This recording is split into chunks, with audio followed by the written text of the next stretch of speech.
All right, so let's call to order the regular business meeting of the Board of Education for Monday, October 26th. If everybody could please stand and recite the Pledge of Allegiance. Allegiance to the flag of the United States of America and to the republic for which it stands, one nation, under God, indivisible, with liberty and justice for all. Right. Roll call, please. Stephen Arthur. Here. Batson. Here. Alex Kelly. Here. Zach Hardy. Here. Scott Booth. Here. Aaron Lundstedt. Here. Ellen Miller. Here. Okay, so 2, 4, 6, we got everybody.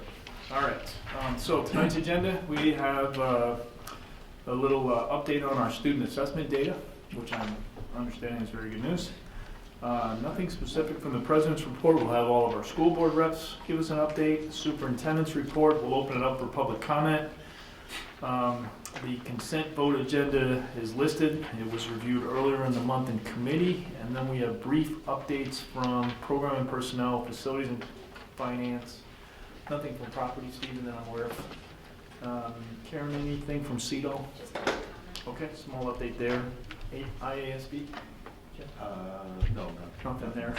And we will have an executive session. There's no action pending after the executive session tonight. Okay? All right, student assessment data. Well, as Rita makes her way to the front, as you know, one of the things that we've all worked very hard together on over the past 10 years or so is taking what has historically been a really great district and making it even better. And in our business, the way we do that is we continually work at our students being more successful than they were the year before. So one of the ways we track our data is longitudinally, and we do 10-year rolling windows where we can do some comparison. And tonight on 2 key data points that are important to us and our communities, I think you're going to see the fabulous work that the teachers have done, the administrators, the support staff, and the board, and with the support of our communities over the past 10 years. I think you're going to see some incredible growth in our ACT data and also our advanced placement work. So without further ado, I'll turn it over to Rita Fisher, who's our Assistant Superintendent for Curriculum and Instruction. Rita? Thank you, Prentice. The picture really that our assessment data paints tonight is that picture that Prentice described of 2 really great high schools that continue to do everything necessary to become the elite institutions that they are today, that can be counted among the best high schools in the state and the nation. Without all the supports in place to ensure the continuous growth that we see in our ACT composite averages, as well as participation and success in our AP program, we would not be showing these kinds of numbers that you're going to see tonight. So it is a testament to the hard work done at each of the schools, to the excellent teachers that we hire, and to the dedication of our students to do what's necessary to earn these kinds of scores. The first data that we're going to look at is our average ACT composite scores. And as Prentice mentioned, we like to take a look at 10 years of kind of rolling data, and this is a lot of numbers to look at on a big screen. But the best news comes when you see the continuous growth in the composite score over those 10 years, and then we'll quickly go to the 10-year comparison. From 2005, when ACT scores had been inclusive of all students in the state of Illinois for a couple of years. This was several years into when ACT became an instrument that every student in the state took. In 2005, these numbers included only those students who took the ACT on a regular time administration. It didn't include any of the extended time scores or scores with accommodations. And at that time, our composite scores in the district, at Libertyville High School, at Vernon Hills High School, were very strong composite scores. And when you start with scores like that, it's difficult to move the needle forward unless, as we said, you're doing everything right to ensure that every student learns and grows and achieves in ways that allow you over time to grow those composites.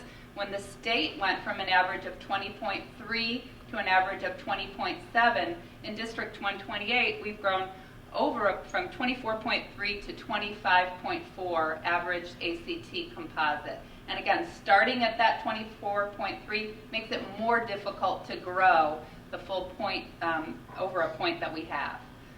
So these numbers speak to the success of our students in external measures that make sense to them moving into their post-secondary careers. So when we look at what are the data points that matter most to our students, it certainly is how do they perform on college entrance exams, and how do they do in the rigorous AP courses that earn them credit and or placement at universities. And in these two measures, there is nothing but positive news in this data. So we're going to move from the ACT composite, the graduating class of 2015. This is their most recent score that's included in this average, sometimes called the best score data, but really the way ACT compiles this is just what's the most recent ACT test that is on record for the class of 2015 in both of the high schools. So we move from that to our advanced placement program. And again, these are a lot of numbers on the screen, and we'll move to a more narrow look at the comparisons, but there are a couple of things I want to point out.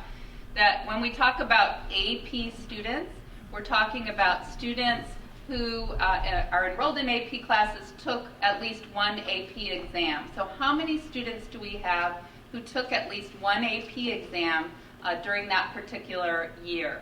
And in 2005, that number was 537 students district-wide. By 2015, we have over 1,000 students participating in AP classes, taking AP exams. The number of exams has increased dramatically, as well as those exams that are earning scores that are considered to be passing scores. 3 or above is considered passing. We also know that as time has gone by, many universities are looking only at 4s and 5s, sometimes only at 5s, and so we've begun to track data of what percentage of our students are earning 4 or higher on their exams as well. Those numbers are increasing dramatically over time as well, while the percentages of students taking exams remain healthy or even grow. So, you know, the kind of myth out there is if you begin to increase your numbers by including more students in AP exams, the scores are going to decline, or you're going to see some reduction in the average scores, and that's not been the experience in District 128. We've continued to build the program, and we continue to ensure that our students are successful in their AP exams. So when you look at this 10-year comparison, I took a look at our student population increase over this same 10-year period, and that was a little over 3%. And so while the number of students in the district has grown by about 3%, we've had a 94% increase in the number of AP students in the district, and that is students who are taking at least one AP exam. We've had a 109% increase in the number of exams that we've administered, 122% increase in students who have taken exams that will earn them college credit or placement, and 132% increase in those numbers of exams that are scored 4 or 5. So by all measure, we are graduating students from District 128 who are attending colleges and universities better prepared, with more college credit, and more likely to succeed in those institutions as compared to their peers who have not had the advantages of these rigorous courses. The next chart takes a look at state and global comparisons. And this percent is a little bit different than the percent of exams earning 3, 4, or 5, or percent of exams earning 4 or 5. This is of all of the students who took AP exams, what percent of them earned at least a 3 on one of their exams.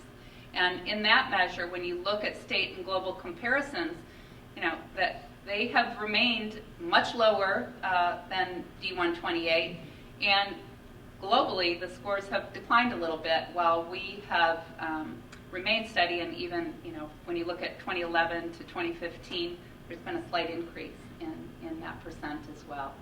So again, by all measures, we are preparing students who are very likely, most likely to succeed and to do well, and who can also eloquently describe how well they do in their classes when you ask them, as we know. So happy to answer any questions that anyone has, but there's our assessment data for tonight.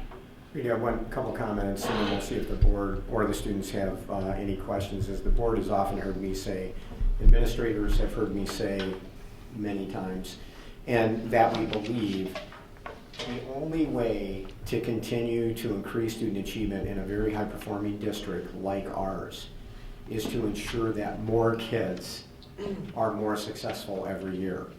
Our students that are at the top academically are still, knocking the lights out. And 3 of them are sitting here tonight with us.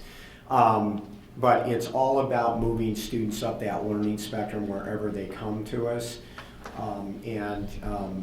Everyone collectively has done a phenomenal job with that. In our world, this is just incredible data, and it's incredible news over a period of time. So it's really exciting for us to share that, and we kind of get all geeked up about that because it's what we do and it's what we're about. And at the end of the day, all of the things that we do in this district contribute to those numbers. But back when Dave Clough was still here and really working on AP became an initiative, and we've really taken that and run with it over the last few years, it's really amazing to see those results, and much credit, of course, to the students who have worked very hard, but the teachers who have done a phenomenal job to building leadership and instructional leadership teams at the buildings, and the principals and the district office staff and the board for our collective work together. And when we do work together and we leverage what we have here in the district, these are the results that we can get. But those jumps are significant because, as you pointed out, we were at a very high level when we started. And to keep moving that needle up is very difficult. And we moved that needle up on both those measures substantially. So just want to express our appreciation to everyone and thank everyone and tell everyone how excited we are about that, because that data means that more of our kids are more successful now than they were even 10 years ago. And that's the bottom line of our mission as a public school. So, well, any questions or comments from the board or the students? What is included in global? Well, AP exams are administered internationally as well, so it includes any student who took an AP exam anywhere in the nation and the world. Hence global, not just the nation, also the world. Do we get data by subject matter? I mean, do you know what the Yes. math scores are versus the English scores? Yes. And are there any that stand out as being especially high, and then some other ones where you say, you know what, this is the area we want to target to improve? We do look at all of that data. You can't really get these kinds of numbers unless across the board the numbers look very good. So we do, there are exams that students take earlier in their career. And there's this myth that there are some exams that are a little more accessible than others. So are all of the percentages the same? No, but are they all very healthy in order to kind of get to this point? Teachers also get instructional planning reports that help them understand how their students did on specific parts of the exam. So when we target improvement, it allows us to target improvement on those kinds of questions that students did not do as well on as other kinds of questions. It's not you don't learn how every student did on every part of the exam, but you do learn in general, for example, questions that dealt with a certain historical period. How did my students do on these particular questions? And is that an area where I need to spend a little more time or get more in depth on? How did students do on the various types of essays in comparison to the multiple choice performance? So That's great. that helps us to target improvement in that way. That's good. All right, thank you. Great stuff, thank you. Yeah, thanks. How about a round of applause? I think that's great stuff.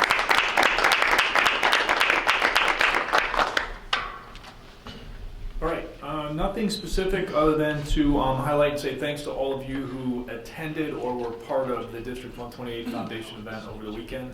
I apologize I was not there, but I heard it was a great event, and appreciate everybody's commitment to further the work of the foundation, which I think has been nothing short of phenomenal since I know I've been on board. They've given out 200 over the past 10 years or so since we've had the foundation. They have given out over $215,000 to the buildings for innovation grants, specific targeted innovation grants that teachers apply for to enrich and enhance your learning experience. I'm looking at the students when I say that, as well as block grant money that both John and Joe O'Brien and Andrew Young and Marina and her team can use locally with their teachers. And then last year they actually started a fund for needy students to help support them as well. So when you think about 10 years ago, the foundation had no endowment, and I think we're around $180,000 now, if I remember right. I think I'm in the ballpark there. And then the fact that they've given out over $215,000, any money they raise goes directly back to the students through some conduit. So it's pretty phenomenal. Yeah, it's phenomenal, absolutely phenomenal. I remember when the idea first came up, I don't think we ever envisioned it would be that Done an successful. incredible job, the group. Okay. Student school board rep, it's the best part of the meeting. Always. Okay, so I'm going to start with talking about athletics at Liberty Road. So I'm sure most of you guys know our football team is 9-0 right now, so they were undefeated in their regular season, which is really exciting. And the first playoff game is this Friday, so we're hoping for the best. LHS boys soccer run regionals the past week, so that's also really exciting. They've been doing really well. And then besides that, many fall sports are kind of coming to an end now, and winter sports will be starting up soon. For academics, Luke, Nihar, and I, in the beginning of October, we held like a conference with various students at the school, and we kind of like asked them questions about like what they've been thinking about, like things that have been going on at school. And one thing that we heard back a lot was that students really like having Chromebooks in classes because it makes online homework really accessible and easier, so people have been liking that a lot. So that was good to hear. That's really good. Thank Yeah. you. Yeah. Yes, it is. Yeah, because I know last year we had online homework too, and people were getting kind of stressed about it because if you were like at a sport, you couldn't do it like before practice or anything. But now with Chromebooks, everyone can do it like on their own time, which is really cool. So they're all studying on the bus? Yeah, I'm sure they are. exactly. For extracurriculars, our musical Starlight Express is held on November 5th through 8th. And it's really interesting because it's all on rollerblades. Like I think the majority of the cast is on rollerblades. So they've been working really hard. They like built rollerblade ramps all in the auditorium. So I'm excited to see it. I think it's gonna be really good. Student council, yeah, it's really cool. Student council is doing a canned food drive, and I think that's been pretty successful. We've been doing like various competitions between our third period classes to see who can like get the most cans to donate to the food pantry. So I think that's been a really good thing. The senior class just finished up their annual coat drive for Lake County veterans. And then another service project we have is our WISH project, which is Wildcat Initiative for Sharing at the Holidays. So right now we're just kind of starting it up. We have our first meeting on Wednesday, and it's just raising money for families in need in Lake County and donating holiday presents to them. And then, oh yeah, student council. They've been doing videos called Wake Up Wildcats. I don't know if anyone's ever seen them, but they're just kind of like announcement videos that are held weekly, and this year students have really been liking them because they're made by the students. So it's cool because it like incorporates like a bunch of like announcements about clubs and like the canned food drive, stuff like that, and I think it really like, gets people involved. So that's been cool to see. That's all. So, as for VHHS, what's going on is that recently we had the 2015 VHHS Career Expo, in which we had 88 community participants representing 44 different companies and over 56 different careers and over 900 student attendees. So I would say that it was really successful, and it was really cool getting to go around and like meet different people and talk to them a little bit more about their careers. Also, on October 14th, all VHHS freshmen participated in the Right Assembly program, which focuses on respect, integrity, and trust, and also encourages students to walk a mile in someone else's shoes before judging that person. We also want to thank the 25 seniors who helped out with that time, and also additionally with Yasmin Abdullah, Kenny Dantes, and Riley Wolrab with sharing their personal experience. Also, we had French exchange students join families in the area, and they got to come to our high school, and that was pretty cool getting to meet them. And we also recently inducted 11 new students into our NHS, so we just want to extend congratulations to those students. And then also Nick Dantes received the 2015 Joseph Jefferson Award for Principal Actor in the musical for Drury Lane Theater's regional premiere of Billy Elliot the Musical, which is really amazing. And last time we were saying that he was nominated, and now he actually won, which is really exciting. He's competing against adults too. This was him, and then adult principal actors from other shows. It's outstanding. Oh, and then also, for first class, we have the next first class lesson that's coming up is our hashtag BHGiveThanks. And we are having students surprise someone that they're thankful for with a phone call and a lesson video. And this was something that was really successful last year, and a lot of students liked it. And it's really cool just getting to thank the people in your life who are really important to you. Also, for student council updates, we have that homecoming was a really big success this year with the highest attendance ever of over 600 students. Wow. So that was pretty great. And then also we may bring Turnabout back this year, but we'll see. It might be Winterfest again. So we'll keep you updated.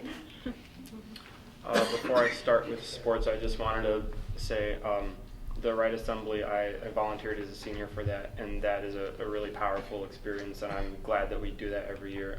The speaker is fantastic, and just the experience for the freshmen, for the teachers and the seniors that are involved as well is really awesome, and they really value that.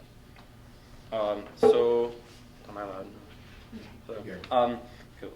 So starting, before athletics, congratulations to Jolie Bullis for receiving the Daughters of the American Revolution Good Citizens Award. Now sports. Congratulations to our varsity boys golf team for their 4th place finish at state, which is awesome. The 4th place finish was actually a little bit bittersweet, as they were in 2nd with only 2 holes remaining.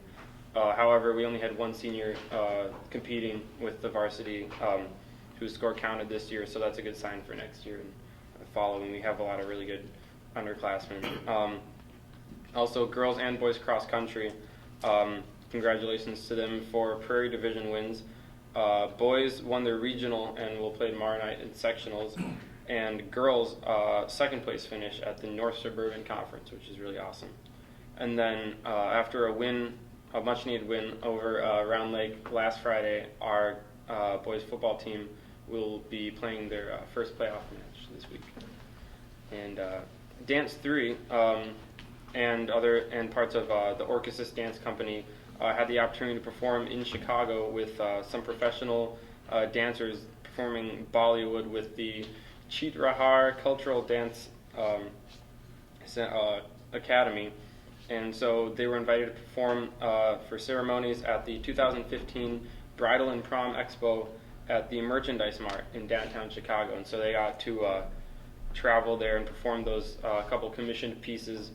And some of the dancers included VHHS students Aubrey Black, Allison Trawenka, Alyssa Pasternak, Veronica Urso, Lexi Flume, Rebecca Schneider, and Andrea Kokinis. And on to fine arts. Our musical, Little Shop of Horrors, opens this week on Friday at 7:30, and then Saturday there's a matinee show at noon. That's on Halloween, very appropriate. And then the following weekend, November 6th and 7th, both at 7:30. Come see it, super fun. Cast of 26, that's Emily's notes. And other music news.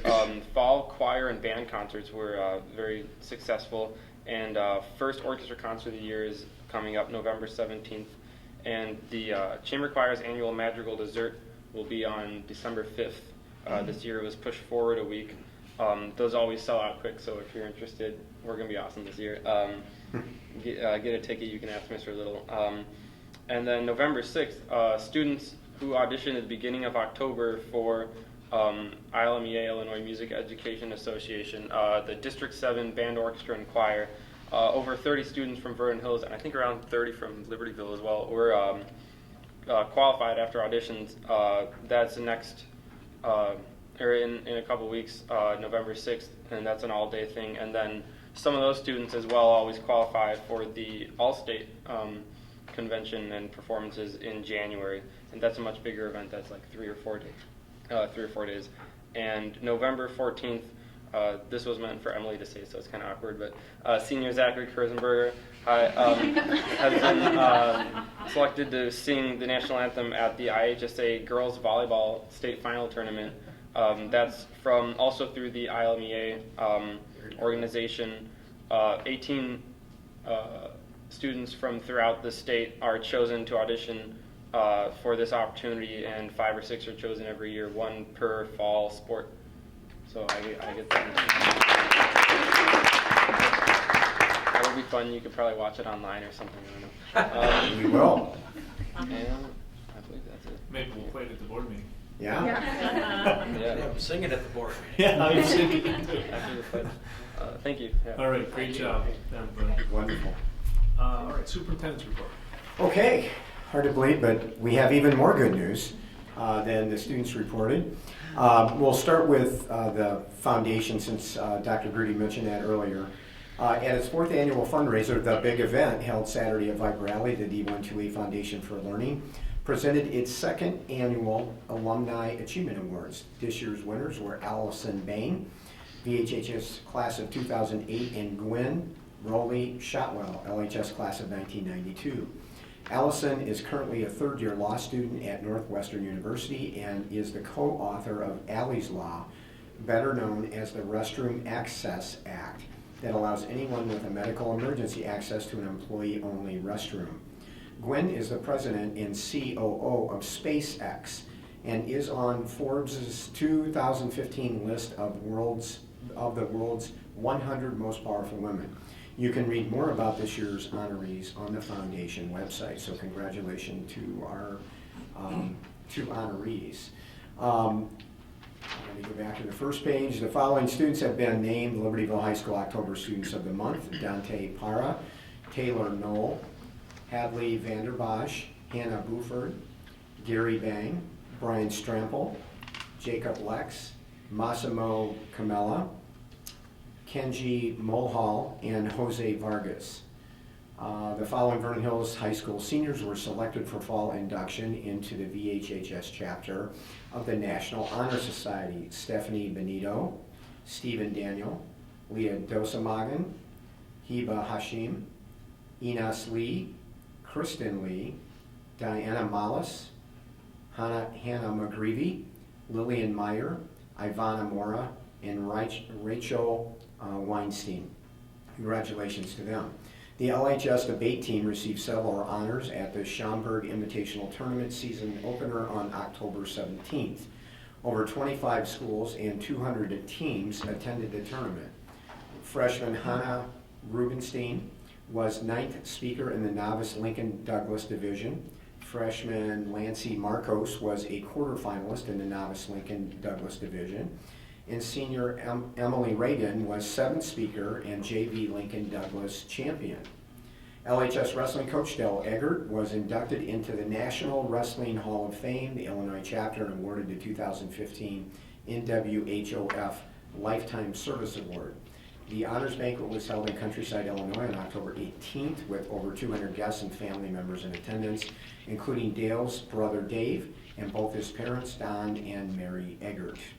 Much deserving, by the way. That's quite an honor for Dale. VHHS robotics engineers Ankit Agarwal, John Hahn, Michael Kokonis took 1st place, and Jeff Zhang, Matthew Weiss, and Alec Mollenhauer took 3rd place in a robotic payload transfer contest held last week at Abbott Laboratories. The team is coached by science teacher Jay Walgren. Through Stanford University's Teacher Tribute Initiative, LHS College Counselor Amy Belstra has been recognized by Sam Gold, LHS 2015 graduate, as having a meaningful impact on his life. A proposal by VHHS Business Education teacher Sean Crevier and Social Studies teacher Amanda Carroll to present at the Illinois Computing Educators Conference on February 25th has been accepted by the group. The half-day workshop is titled Coaching Teachers, Leveraging Technology for Fostering Higher Order Thinking Skills. LHS science teacher Sherry Rooks was named a 2014 science finalist for the Presidential Awards for Excellence in Mathematics and Science Teaching, which is better known as PAEMST. The PAEMST honor is the nation's highest honor for teachers of mathematics and science, and awardees serve as models for their colleagues, inspiration to their communities, and leaders in the improvement of mathematics and science education. So congratulations to Sherry. VHHS physical welfare teacher Jerry Maselli received a $1,000 grant from MEMIC Foundation for the use in outdoor adventure education. The grant money will be used to renovate a trailer that students will use for the outdoor education camping trips and adventures. The MEMIC Foundation for the Future of Education is dedicated to advancing the future of education by offering financial assistance in the form of grants to educators. And finally tonight, we're going to recognize one of your own. Board member Jim Batson was recently recognized by the Illinois Association of School Boards for his master board member status. So Jim, we want to congratulate you and thank you for the work that you did. Job well done. So next on the superintendent's report tonight, we just want to do a quick update on the Brainerd property plan. So Mark's been sending me pictures. I've been forwarding them to you. If you've driven by there in the last, even today, there's a change. Things are going quickly. So Mark, if you want to do just a real quick update, you can use Yasmin's microphone there. To date, the project is progressing at a great pace. 60% of the synthetic turf gravel base is down, and weather permitting will be completed by the end of the week. Final curb work around the field is formed and ready for concrete. The sidewalk along Jackson is in place and looks great. Except for the access area off of Douglas, the parking lot curbs are all installed, and it's ready for gravel base to be put in. Today, the steel was delivered and installed for the south side of the washroom storage building, and it's all prepped. And tomorrow, weather permitting, the trusses will be installed on the building. On the interior of the building, all the plumbing is roughed in, and the bricklayer has started erecting the walls inside the building. If all goes well, by the end of next week, we should be seeing some synthetic turf work. Did you say weather permitting? You worried about a hurricane or something? Well, we have weather for tomorrow and the day after, and Rain. rain. It looks awesome though. It's pretty astounding actually. I'm honestly hoping the neighbors have a favorable review. I mean, I think it looks a lot better than I ever It imagined looks it a would. lot better than what was there before with everything falling down. In the park area at the end is going to be. Yeah, and once the landscaping is put in the springtime and then. Positioning with the parking lot and the building being across from a parking lot Yeah, instead the of. parking lot's better. There's still a fair amount of green space. There is up at the end, so. Looks great. Yeah, it's really looks exciting. awesome. You know, kudos to everyone that's Sad. worked on that. We did have a conversation that when we get it finished, we'll do some kind of recognition for opening, you know, the facility or recognizing completion of the facility. And certainly, you know, we'll invite some of the village officials over, but We'll have a ribbon but cutting or something. but yeah, we will, and we'll invite Jess Porras over since Yeah, Jess that would be nice. worked so hard on that and give us a good reason to see Jess again, and he'll be very excited. She did so much back work on that over the years to get us to that point. The other thing I think that really looks great and is not overwhelming is the fence. Yeah, I think Pat, the you and fence I really have looks talked great. about that. Yeah, The six. I hope it's tall. Yeah. Well, that would be another problem, so we might have to have another conversation, but the decorative fence actually looks really good. And still, when you're driving east on 176, even with the building starting to go up, and Mark and I were talking earlier, I think even when they get the truss and the roof on the building, since the positioning of the church on the angle, you can still see, I think you'll still be able to get a clear shot of the steeple in the evening and lighted, and it's just, again, that New England town feel I think none of us expected when we went into this project. And then the opposite end of the field where, Karen, you were mentioning green space, kind of an awkward triangle there. But a nice patch of space is where the memorial will go in some place. And so we'll roll right into the memorial at this point. And we've talked to the board a couple of times. And the board has initially authorized roughly $50,000 to work in the project. We're working with our architect right now to see what we can do in terms of incorporating some of the limestone that's left from the other building. We've got some columns, we've got an arch into a memorial on that end, and take up just a piece of that property and still allow open space on the end for people to, come over and throw a frisbee or have a picnic or just enjoy a walk around the block. So I think ultimately it's going to look really great, and it will be in a position that kids can get on it, as soon as the weather breaks in the spring, which will be, really phenomenal. So it's all good. So keep sending the pictures, Mark. I think I like those, and I know the board likes those too. So thanks for your work on that. Next on the superintendent's report, I just want to do a little follow-up on diversity, really coming off of our last meeting and a couple of conversations with one of our parents. And to that end, I've had conversations with the administrative team, the district and building leadership teams, as well as the board, on moving forward with a diversity initiative. And that initiative would include initially surveying our students and our parents and our staff members. And we're currently working with some of our colleague schools in the Chicago area who have worked with groups that specialize in schools on diversity surveying, and so we're collecting, gathering information right now. Rita's been good enough to do that for us. And once we get responses back, then we'll start contacting some people. We'll do some interviews, so to speak, with those groups. Then we'll come back to the board with a recommendation to move forward on that surveying. Once we get that data back, we want to work with a group that can compile that data and give us some themes coming from that data. And once we get that data back, then we'll use that data to determine any training needs with staff, any work with students that we want to do moving forward in the future. So we just want to keep that on a high plane of thought and let the board know that we're continuing to move forward with that. And we all agree, as we've said all along, if we can do better in that area, then we're going to do better in terms of that. And we can never do enough in that area, and we'll move on in that area, and as a result, will be, the district will even be a better place to support kids and families, in the future. So we think that's important, and that's a high priority for us, and so we'll be moving along with that probably over the next, month or so, couple months. We'll update the board, and we'll make some decisions, and then we'll start moving. We'll set a timeline, and we'll move forward. So any questions on that right now? And I know John, Rita, Al, if you want to make any comments on that. I'll just make one. I mean, I just want to be clear. This is something that I think we're pursuing because it's the right thing to do. That's correct. Okay. I mean, I've seen some things about pressure, and all. We're not under any pressure, but it's the right thing to do. It's a good time to do it. I mean, I think we have learned some things, but I mean, I think we're very self-motivated to do this because it is right.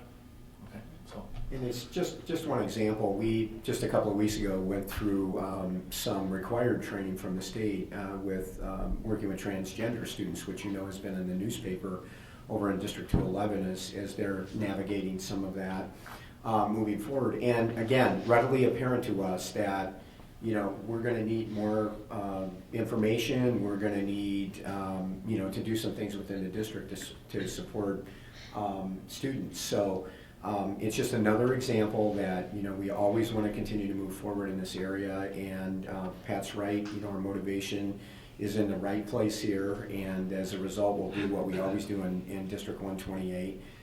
We'll make it better as a result of what we do, and we'll try and put in place some also some long-term strategies moving forward. So we're coming out of this with both short and long-term goals in terms of surveying and training, and so we're staying on top of things as our staff changes as well. So did I get it all? Yeah. Okay, great. And last on the superintendent's report tonight, the board will note you have one FOIA request this month, and Pat, I have nothing under other, and I will turn the meeting back over to you. Can I make just one comment going back to the foundation event? Yes, absolutely. number one, terrific event, but it also it's a partnership for first. A key person on our foundation board is Ani Matson, and her and her committee lit up a great team. Two, it doesn't happen without the support of the administration. So those of you that supported and came out, thank you very much. And then last but not least, Mary and Carol Scoden were awesome as it related to helping us get that thing going, and a lot of behind the scenes work, as always, fabulous. Thank you. Yeah, round of applause. Okay, that's it, right? All right, anybody from the public would like to speak? Seeing none. The consent vote agenda is listed. We reviewed it earlier in the month. I don't believe there were any changes to this. So if I can ask for a motion to approve the consent vote agenda, please. So moved. Is there a second? Second. Any discussion? Not, roll call, please. Arthur, Aye. Batson. Aye. Delli Grudy. Aye. Luce. Aye. Lundstedt. Aye. Miller. All right, motion carries. I have to abstain. There's a familial relationship with one of the coaching candidates, so Okay. I All don't right. get to vote, sorry. So we got 6 yay and 1 Abstention. abstention. Okay, You good. scared me for a second. Yeah. Fine. Okay. just didn't let me say my thing. Okay. All right. Program and Personnel Chairperson Mauer. Oh, that's me. Now you can go. Now I can go. Okay, so first we have first readings for board policies. There are 3 of them. The first one is policy 2:160, board attorney. And that policy is there just to updates and clarifies the relationship between the board and the board attorney. Then we have policy 2:260, and that is under the uniform grievance procedure. And that there's language added that clarifies the rights of a complainant and accused in the district during investigations. This is in response to an uptick of investigations by the Office of Civil Rights involving Title VI and Title IX. The complaint managers and the policy are also updated. Then we move on to policy 7:130, restrictions on publications. And they've added language about electronic devices to the publication definition. Also added a section on bullying and cyberbullying that could occur off campus. Does anyone have questions regarding those changes? We will revisit those in another month. Adopt them hopefully. Then we have so we don't need to vote on those, but we go to educational tour requests, the next part of the agenda, and there are 7 listed. So we're looking for a motion to approve those 7 trips as listed. So moved. Second. Any discussion? Not, roll call, please. Batson. Aye. Delli Aye. Grudy. Aye. Luce. Aye. Lundstedt. Aye. Miller. Aye. Arthur. Aye. All right, motion carries. There's no other, so that concludes the report. Very much. Facilities and Finance, Chairman Batson. Thank you, Dr. Grudy. We have one item on the agenda, and that's our ongoing conversation about the adoption of the aggregate tax levy for fiscal year 2016. Over the past few weeks, the board has been reviewing the tax levy, the upcoming tax levy, and has looked at a number of options as to the direction that we should go with our future tax levies, as well as the one for 2015, 16. And this would be for the tax year, property tax year 2015. As you recall, in the past few years, the board has abated a substantial amount of money. And to this point, for the past 4 years, we have abated close to $15 million. Over the discussions that we've had on the 15 levy, we also discussed either abating the entire bond and interest levy or portion of the bond and interest levy, as well as any of the operating fund levy. As you will recall, last year we abated $2.8 million out of the operating funds and another $5+ million out of bond and interest. This year, our bond and interest payment without any kind of abatement is close to $6.2 million. Through our discussions and with the majority of you supporting it, it was decided that we would abate about $4 million out of bond and interest, and that would bring our bond and interest levy to $2.2 million. This year, we have seen a $17 million new construction property coming on the tax roll. As you recall, we also have another subdivision in the district who's going to annex to us. And those are estimated numbers that you see on there. This is the year that we can claim them to on our tax levy. And with a low CPI of 0.8%, we determined that the operating levy would be around $74 million. We also levy for CDOL. It is dollars that come to us but then go back to CDOL for them to pay their IMRF, and the amount that we levy is not within our controls but more decided by the trustees at CDOL, and that amount is $214,000. Including the bond and interest, the levy for 2015 that is in front of you this evening is $76.4 million. We still have estimated numbers on our equalized assessment from the county, and at this point we are estimating that with new construction that growth is about 4.5%, that just the increase in existing properties about 4.5%, another percent coming from new construction as well as the annexation. So we're anticipating about an increase of about 5.5% in our total equalized assessment. This comes after a number of years of losing part of the value in this district because of the recession. If you recall, last year we had a pretty flat increase. The year before was a decrease, and the year prior to that too was a decrease in equalized assessment. So this is the first year in a long time that we've seen any kind of increase in our equalized assessment. What I have provided for you is a document that says estimation of the tax levy. This gives you the information as what our tax levy was in the prior year of 2014, what is recommended and recommended for 2015. The difference between the two is less than 5%, so truth in taxation hearing is not required, and part of the determination tonight is to see whether or not a truth in taxation hearing would be required.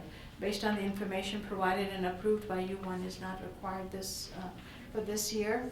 And I believe the last time that we had a truth in taxation hearing, which means that we asked for more than 5%, over the previous year was in 2008. And the reason behind the 2008 increase was that we had close to $70 million in new construction at that time. So it wasn't an increase in current properties, it was more of the new construction coming on our tax roll. So if you approve what is in front of you tonight, then we can determine that a truth in taxation hearing is not required. If that is done, then at the November 16th meeting, we will formally approve the tax levy request submitted to the county clerk, and then in March or April of 2016, we will get our final numbers from them. Yasmin, so just review one more time with the board, with the recommendation for the board to vote on with the aggregate. Okay. So after all the conversation, again, you kind of started there, and now one more time really for the community. Okay. So if you recall, last year we had the abatement through the operating fund. That not being the case this year, the abatement coming through bond and interest this year, our increase in our operating levy goes from $71.3 million to $74 million. We also have a $4 million abatement in a bond and interest, which leaves us with about $2.2 million there, for a total levy of $76.4 million.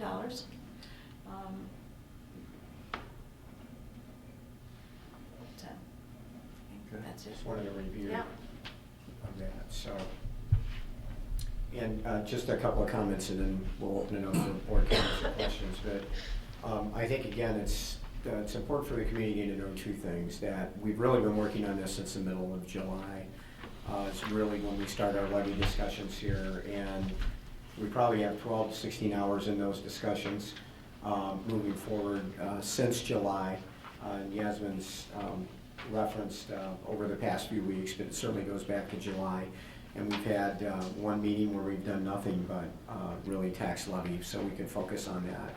So it's important for the community to know that the board and the administration take the tax levy process very seriously here. And we're aware that property taxes are an issue for everyone that lives in the school district.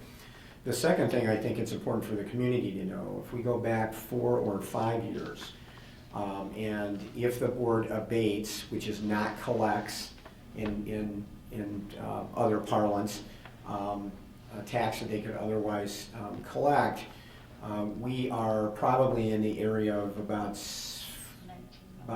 16 to 19 million that we've abated over the last 4 or 5 years. And that you don't see public bodies that are dependent on property tax doing that. So the board has been sensitive to the tax burden that our communities have, while trying to balance that against having everything necessary to have a world-class school district, as we've discussed tonight and with the results that we've shown.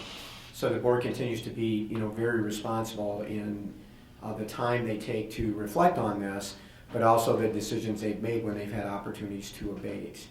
Because $19 million from a public entity that depends on property tax, as our attorney and others have pointed out, you'd probably be hard pressed to find another institution in the state that has come anywhere close to that on abatement. So just, I think, a couple of points that the public, we need to keep in front of the public.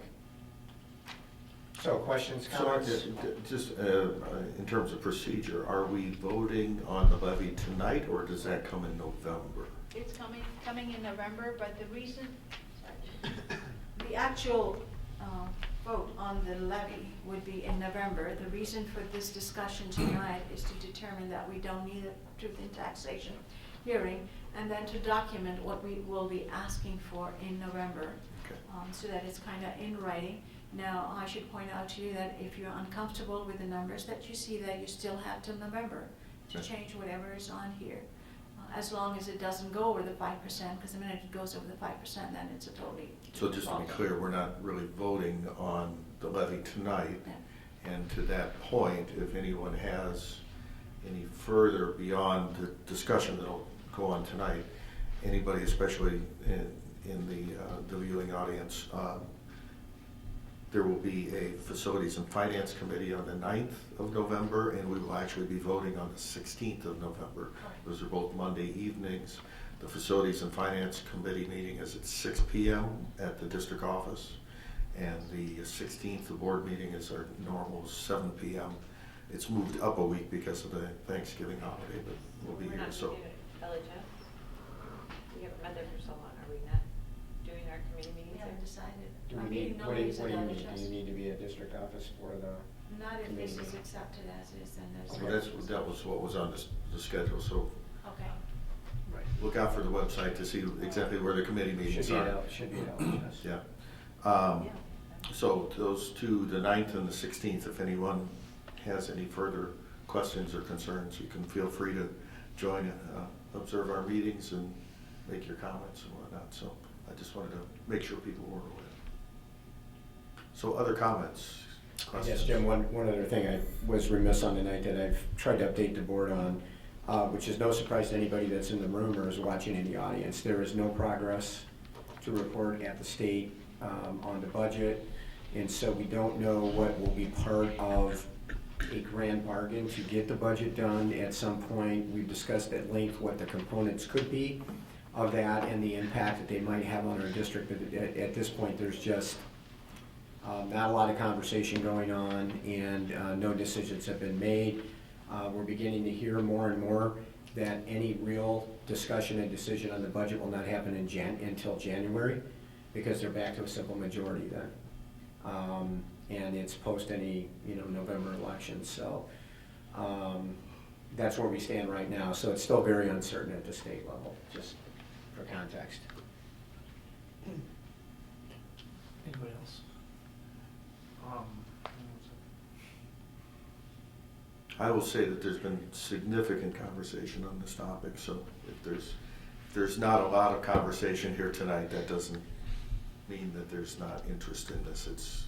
We've had quite substantial conversations. And to verify, yeah, it is Libertyville High School Library on the 9th of November, I misspoke. And yeah, just refresh my memory. So the reduction in O&M and transportation, well, last year it's flat, I guess. The O&M, Yes. is that to cover the abatement? Actually, it's moving some of the funds into the education fund, because we did end up with a surplus in O&M and with a deficit in education, so it's Okay. taking care of that. Okay, all right. And you will recall that we're also trying to use up our fund balances in transportation, that's why the, So that was my next question. So can you at the next meeting show us where that's at? yes, I read that article, I don't know, it was a Tribune or something. I read that too. So I want to make sure we have a good plan there. Yes. Okay, so we don't get blocked out of something there we want to do later. Right. Okay. Okay. Any other comments, discussion? Okay, well, Did you say anything? No, because you weren't at the last discussion, so I yeah, can mention. okay. We'll have another opportunity. All right. Okay, so that's all for the Facilities and Finance Committee. and I assume we have a consensus on the amount that is here then? And that's all you need, you don't need a vote, right? I mean, we can take a vote so that it is official, I do not know if the agenda. Well, calls it's for not it. started on the agenda, so That sounds we just need a head nod or, Yeah, To right. move If forward there's- with if there's your anyone initiative Yeah, to with look a at concern. it. Yeah. Yeah. If So- there's anyone with a We're concern. not unanimous, but it sounds like we have a majority. well, let's just go around real quick, just so we, Karen, you would be supportive of that at this point, what Yasmin's proposed, Scott? I would be supportive. Okay, Stephen? Yes, sir. Alex? No. Okay, Yeah. Jim? I would be supportive. Yes. Pat and Ellen? I think I would. Okay. All right, Yas, you have what you need? Yes, I do, Okay. thank you. All right, so that's it, right? Yeah. Okay, property, nothing, CEDAW, Karen? Just want to mention the administrative assistant Doris Martinez, who does a ton of work with the governing board, so that's what I represent us as a governing board member at CEDAW. We did get a notification that she had, her husband suddenly passed away, and I sent condolences on behalf of the board. Thank you. I mean, I know you don't know her, but she's, she is involved with all of us, through what she does very much. She is Denise at CEDAW. Yeah. You know, just wonderful, incredible, been there for a long time. Yeah. Anyway, just wanted you, since I did it on everybody's behalf, I wanted you to know it happened, so. Last but not least, we're gonna move into executive session, so I need a motion. I do have an Sure. ISP. Just as a reminder, and I think the best way is to send this link to Prentice, and you can disseminate it amongst the board members. Each year during the IASB conference, there's a resolutions committee that meets, and being your representative to the IASB, I often attend those, and it's basically position statements that the IASB adopts pertaining to legislation or our school code or something, those types of things. There's a whole list of these things that we basically vote on. So what I want to do is send you the link to the document of the proposed resolutions, and if you're,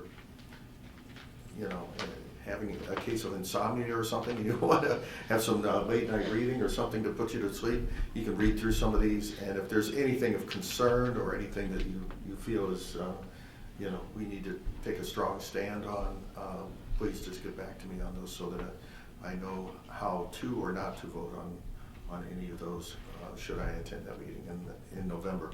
We'll have another board meeting before then. I just didn't want to hit you with that 1 week out from the conference. So.